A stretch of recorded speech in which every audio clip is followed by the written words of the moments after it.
Rückrunde begrüßen zu dürfen. Auf das Allerherzlichste wollen wir natürlich unsere 3 Schiedsrichter begrüßen. Der Oberschiedsrichter, den sehen Sie leider nicht, der winkt jetzt aber, aus Sandershausen, aus Niesetal, Michael Liebrenz. Michael, mal bitte.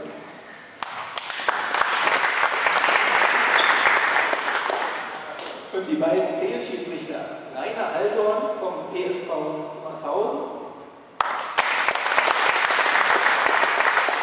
und Günther Wedekind vom FSK Lohfeld.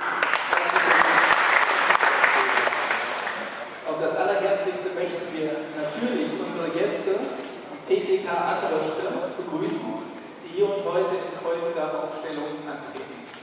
Im vorderen Parkkreuz die Neuverpflichtung aus Frankreich, die bereits bei Europameisterschaften viele Medaillen gewinnen konnte und heute zu den besten Abwehrspielerinnen europaweit zählt. Elena Timina. Gehören hat sogar 4-mal Olympische Spiele, natürlich.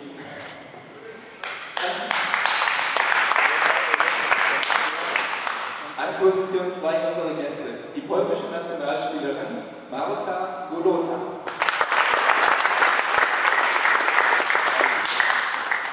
Im hinteren Parkkreuz an Nummer 3 die aus Nordhessen, aus Niesetal stammende Jan Henrich.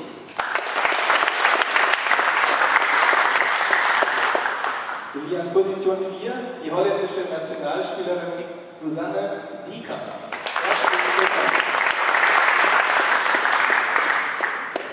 Kopf und Fahrer der Mannschaft Manfred Vogel. Sowie die beiden Trainer Dieter Tollwert und Guido Dietze. Herzlich willkommen. Begrüßen Sie nun mit mir an dieser Stelle das Team vom GSV Eintracht Baunatal. Im vorderen Parkkreuz an Nummer 1 die Neuverpflichtung vom Erstligisten Tusum Essen.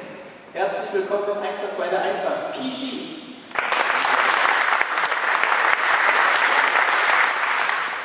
An Nummer 2 unser Eigengewächs aus Großbritte und Schülerin Europameisterin aus dem Vorjahr, Alena Lemmer.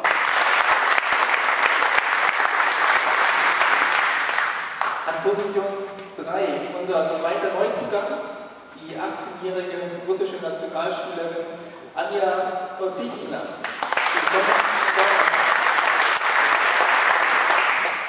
Nummer 4 der Eintracht, ein bekanntes Gesicht, die slowenische Nationalspielerin Alex Galic.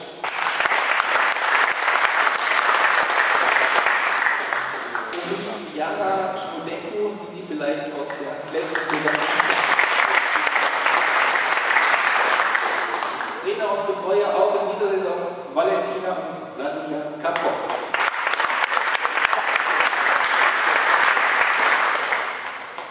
Ich darf nun die ersten Begegnungen bekannt geben.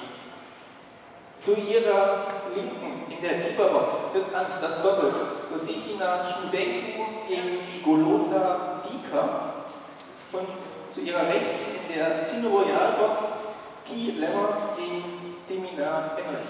Ich wünsche Ihnen allen gute Unterhaltung, möge der bessere gewinnen und die 2 Punkte in Nordhessen bleiben. Viel Spaß!